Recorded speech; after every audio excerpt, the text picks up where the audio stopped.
this morning, ladies and gentlemen, on the Feel Good Show. And I'm so very glad to bring to you our special guest in the studio this morning, Mr. Tom Bozzi.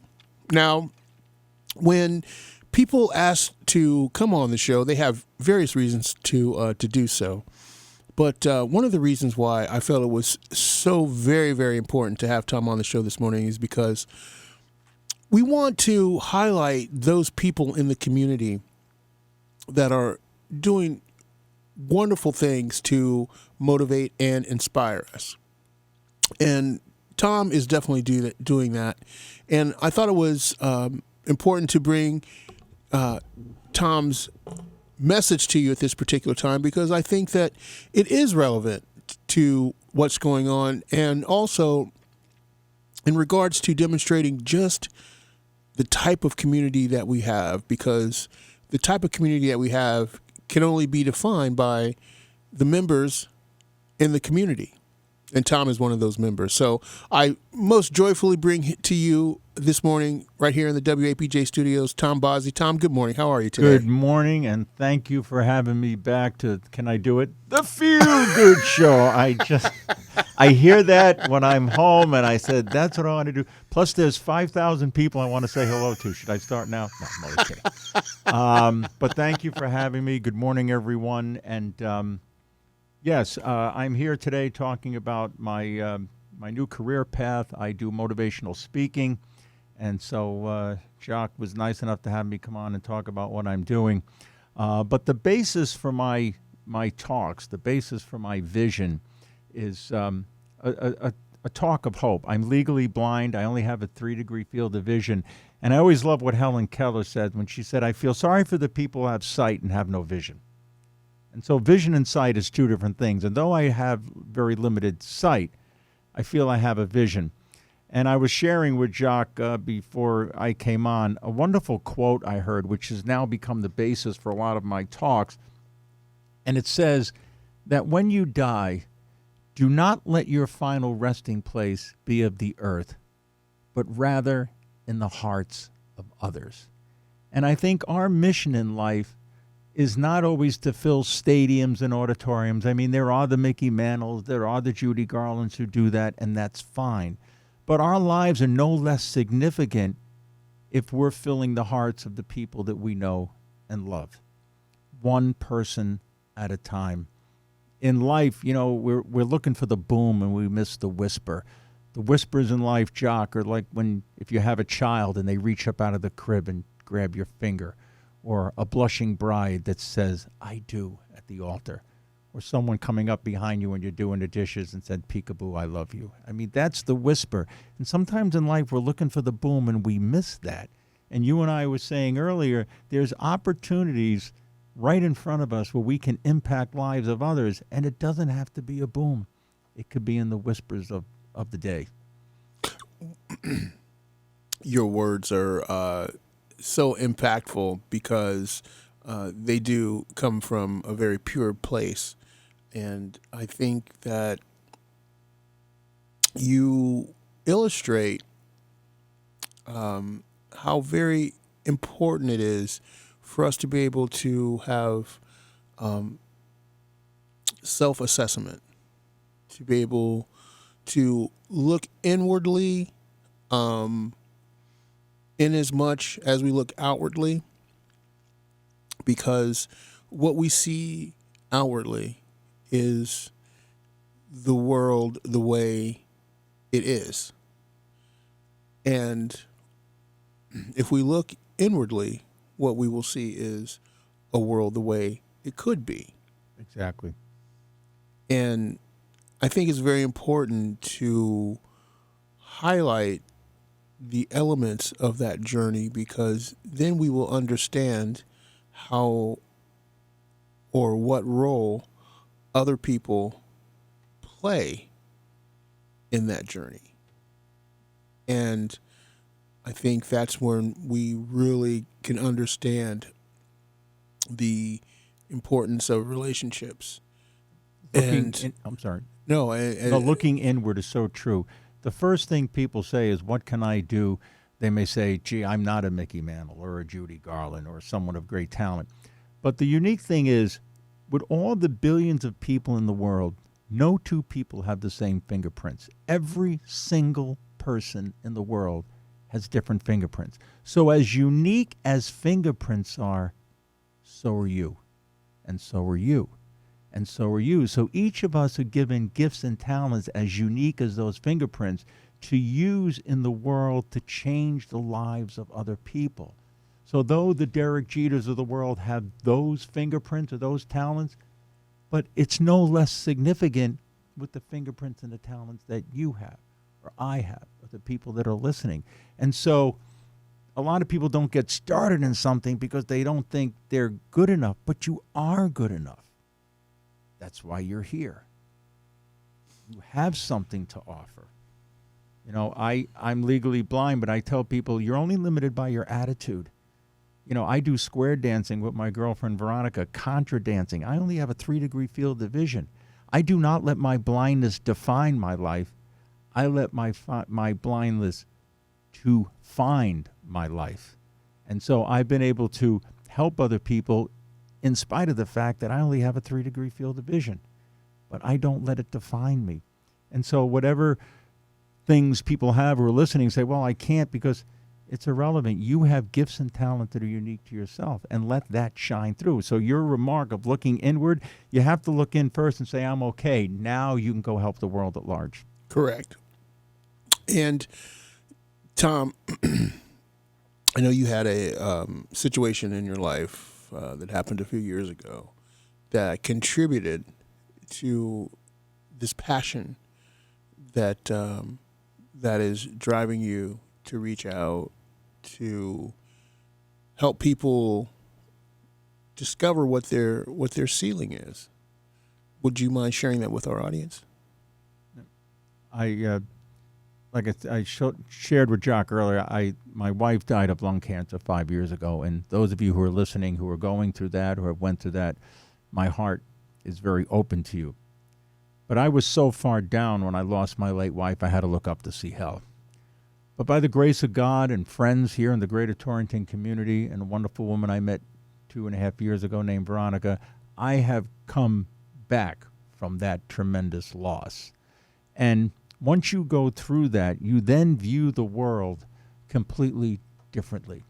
And not to quote a song, but to do it, the rock group, the Byrds, did a song that they based on the book of Ecclesiastes, Turn, Turn, Turn.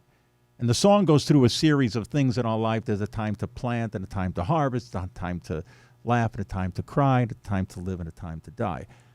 But there's a line in that song that really spoke to me, and it said, there's a time for every purpose under heaven. It doesn't say there's a time for every accident under heaven. It doesn't say there's a time for every coincidence under heaven. It says there's a time for every, and the key word is every, not some.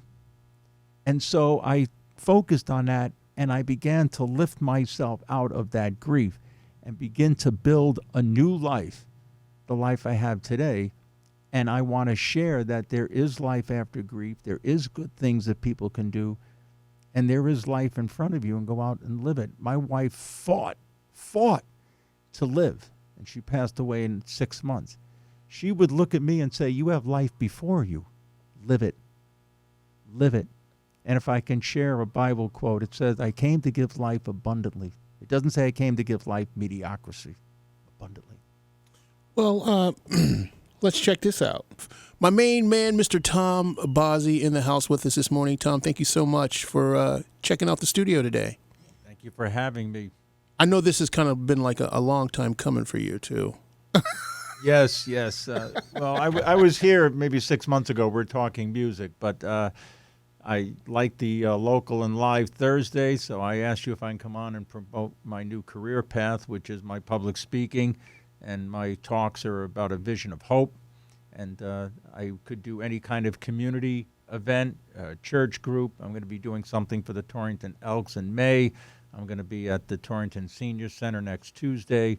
So if anyone listening says, gee, I like Tom's message, I think it's appropriate, I could even do customer service pieces, or I think it's appropriate for our meeting, for our people, I'd be more than happy to come and do 15, 20 minutes, a half hour.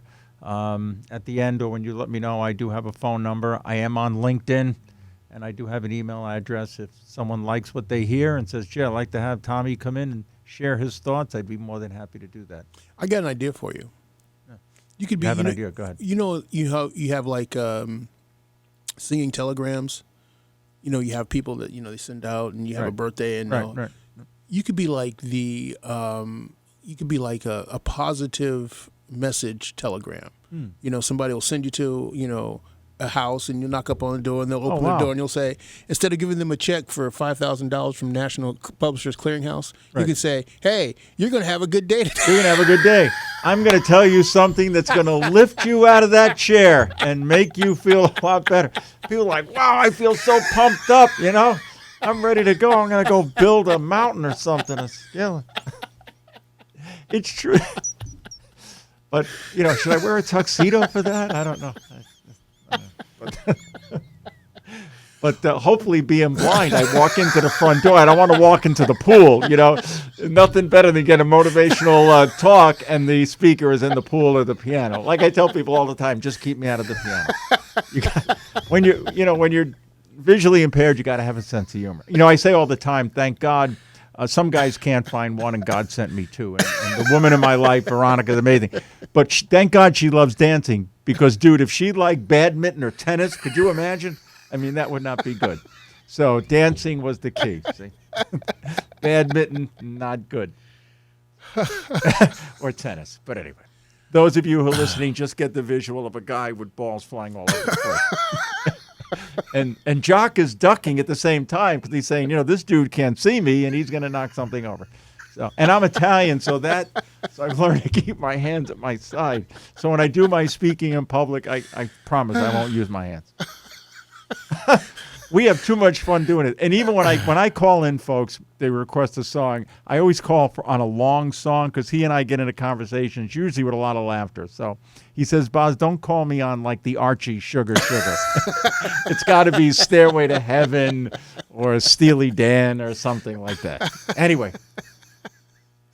Now that you set up my second set of playlists for the rest of the show, no, it's I just think the reason why I really appreciate you, Tom, is because you love this region, you love this area, you love Torrington,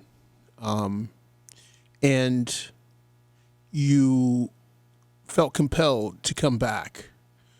Not only just to come back, but to come back and peel away a little something of yourself to make a difference in the community. And for whatever it's worth, I see that kind of as a sacrifice because you had other options. You could have did other things, but you chose to make a difference. And sometimes when you choose to make a difference, it's not always the path of least resistance. Right. So in our second hour, we're going to talk a little more in depth about that. Okay. Sounds good. Those values that make you tick, what you want ultimately to bring to the forefront in your efforts in public speaking, motivational public speaking, because there is a difference. Right. And we'll touch upon that and just give our listening audience, a broader view of how they may be able to tap into that aspect of their consciousness, for lack of a better word, that they want or feel they can utilize to make a difference. That's how you build character in your community. The individuals that come out and put their skills, on the line to make a difference. So we're going to dive deeper a little bit into that, into our next hour. And we want to encourage all of our listeners this morning to call all your friends and neighbors, Tell them to catch it while it's hot. Streaming live at WAPJ.org. This is the Feel Good Show. This is our local and live segment. And my name is Jacques Williams. Coming straight at you right here from 40 Water Street. Broadcasting at 105.1 and 89.9 on your FM dial. Streaming worldwide at WAPJ.org. You can check us out on Twitter at WAPJ899, and you can see the Facebook show. Excuse me, you can see the Feel Good Show on Facebook. Facebook is a show, though.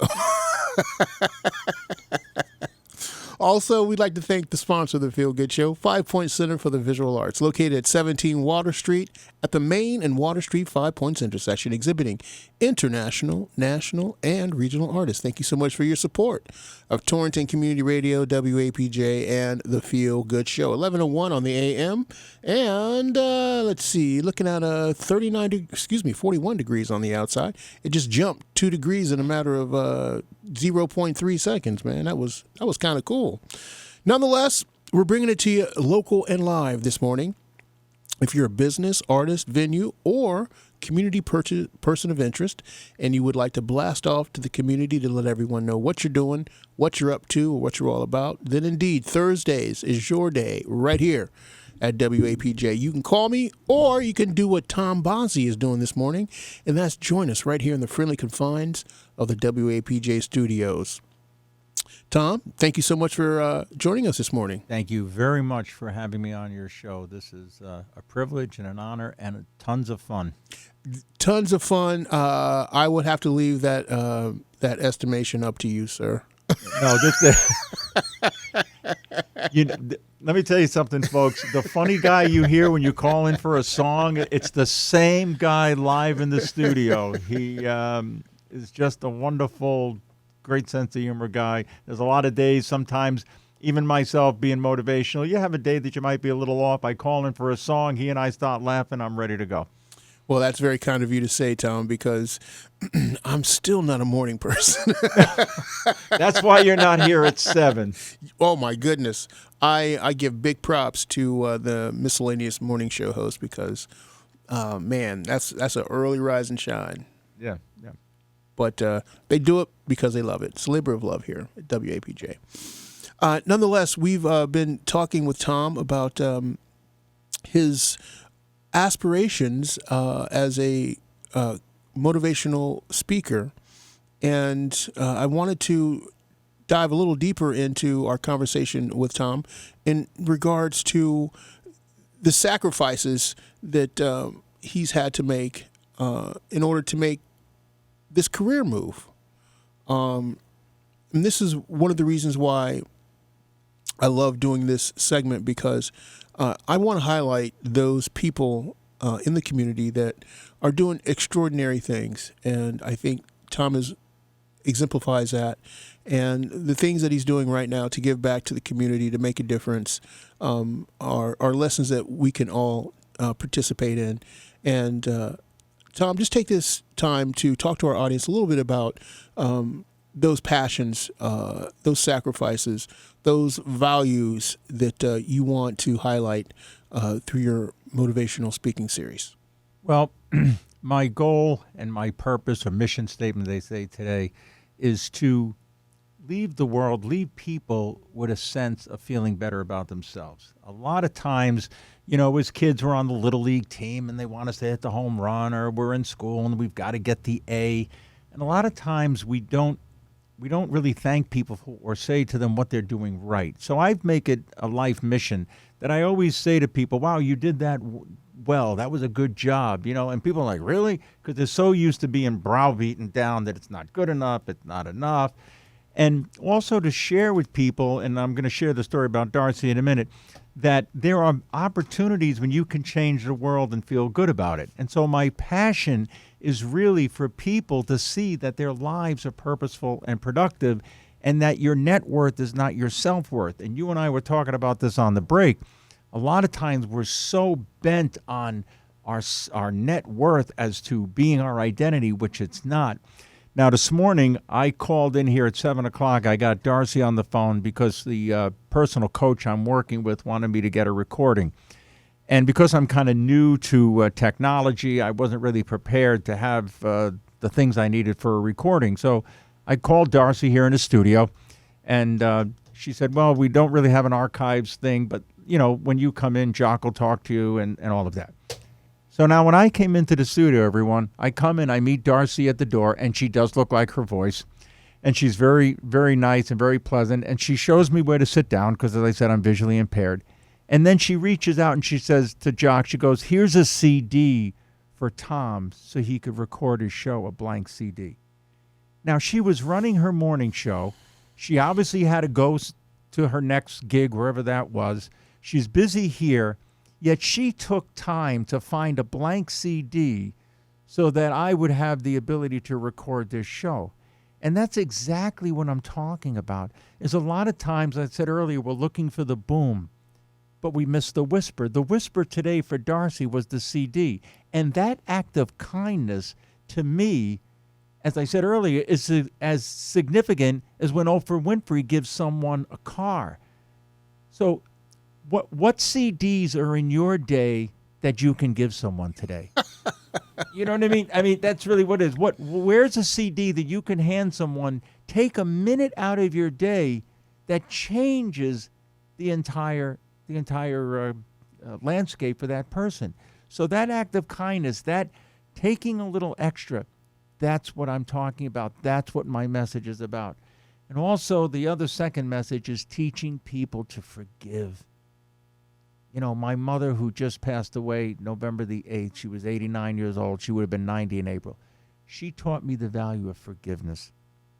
Resentment, bitterness, that feels good, doesn't it? I don't like that person. I'm going to get even. That feels good. The word forgiveness, but that's the message. Because once you forgive people, once you learn how to live a life of gratitude, you'll be a lot happier and you'll be able to move on with your life. So a purposeful life is forgiveness, gratitude, and doing what Darcy did today, finding someone a CD. Wow, that's a great analogy. And I think it, is just one more aspect of the humanitarian side of ourselves that we still have yet to fully discover. We have to reweave our social fabric so that these fundamental values are reinstilled in our national mindset. People, I think, today don't think they're good enough. And when I speak in public, I share with my audience, be yourself. Everyone else is taken. We're constantly comparing. I mean, if God wanted me to be Jock, I'd be sitting over there and he'd be over here. There's a reason why you're there and I'm here. And you are good enough. You are good enough. And a lot of times people think they're not good enough, and so they struggle with low self-esteem because society or the media or the television or radio puts things on us that we think we have to be. You have to be who you are.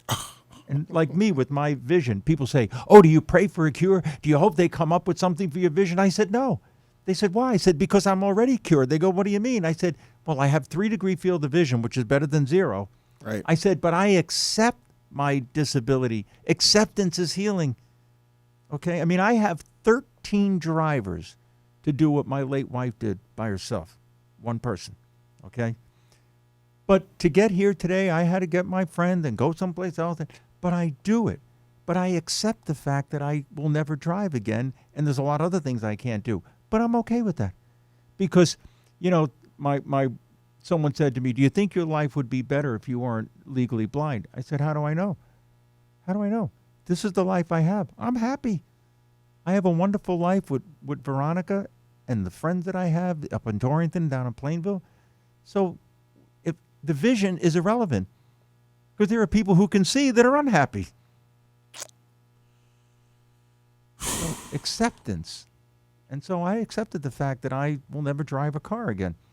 And that's okay. I just hope the people that are listening to the show today get a wider glimpse of what we're really all about here at WAPJ, because we talk about keeping the unity in the community. And some people think it's a cool sounding catchphrase, but it's a reality, because especially in this day and age, we're so divided in so many different ways that we fail to see just what it is we have in common. And those things that we have in common are the elements that bring our community together. And, with my visual impairment, very quickly, as I mentioned, I go contra dancing. And then some of you who don't know what contra dancing is, it's like square dancing, but 40 people in a column, and you move through a group of steps in a whole room, and it's really a lot of fun. They have it up in Wethersfield. Veronica and I go once a month. But there's a very difficult step called a hay, which you would call a figure 8. And so when I saw that, I didn't tell Veronica, but I practiced in my basement for 2 months, going around these chairs, around and around and around, because you go in with your left shoulder, in with your right, in with your left, go around, swing your part. So when it came up in the dance, the hay, I did it perfectly. And we got to the end of the line. Veronica said, "Tommy, how did you do that?" Because I don't want to tell her. And so I told her how I practiced. So now, was my purpose to please her because I love her? But the bigger purpose was, a couple of months later, we go back, and the caller says, "Tommy and Veronica, can you come in the middle of the room with the 40 new students and show them how to do the hay?" So now you've got this visually impaired guy teaching the sighted people how to do this step, because when you harness your desire, you can accomplish great things. It's like a rubber band. When you stretch a rubber band, it never comes back to its original shape. So as you stretch yourself, you're more than when you started. So that night we were dancing, people were saying, "Wow, Tommy, you did the hay. Boy, you empowered me. I'm sighted, and I think I can learn to contra dance," and on and on. And I don't mean to be braggadocious, but again, it wasn't seen in a big arena like Harbor Yard or something, or Oakdale, but in this little building in Wethersfield, 40 people were empowered, like you said, to do something new in their life, because they saw a guy who could hardly see do this difficult step. But the guy also, me, harnessed that desire, and I worked on it. I could have said, well, but I said, no. My vision, does, as I said earlier, it does not define me. It helps me to find me. Well, it's a very inspiring narrative that you paint for us. And I'm so glad that you had the opportunity to share your experiences with our audience. And we're going to come back and close this out. But I want you to close out and let our audience know how they can contact you, and some of the upcoming dates that you're going to be involving yourself with. So you guys hold out. We're going to be coming back more with Tom Bozzi right after this. Tom, we got to do this again. Absolutely. And I just so admire what you're doing, and it is totally inspirational. And we wish you nothing but success in your endeavors coming up. And hopefully, I don't know, maybe we can set something up where we can include you into one of our forums. I'm only right up the road. As long as I get a ride, I used to do horseback riding, but even the horse now says, "Tommy, you're not steering me down." I said something to friends of mine. We went bowling a few weeks ago, and Veronica and I were getting in the car. The cars are parked next to each other, and she always drives, obviously, because I'm blind. And so my friend was getting in the car. His name is Jim. He's a great friend if he's listening. If I ever get married again, he's going to be my best man. I met him in my bereavement part of my life, and there's no better person than Jim Boscarito. But anyway, so we're getting in the car, and I said to Jim, I said, "You know what I can't stand about Veronica?" And he's like, "What? What?" I said, "She always wants to drive." He's like, "She always wants to drive. She never gives me the keys." Oh, man. Anyway. Yeah. But no, this is. But if you have a forum, yeah, as long as I can get here, believe me, I'll be here. Okay. I'm from that generation that can do. All right. Well, continued success to you, Tom. And if anybody wants to get in touch with you, how can they do so? I am on LinkedIn, Tommy Bozzi. I use the name Tommy, and Tom is fine. My mother always called me Tommy, and my mother said, whatever the mother calls a child, so will the rest of the world. Mm-hmm. And so Tommy Bozzi on LinkedIn, you can find me there. I have an email address. It's Tommy, Tommy, .Bozzi, Bozzi, at AOL.com. Yes, it's a funny Italian name, Bozzi.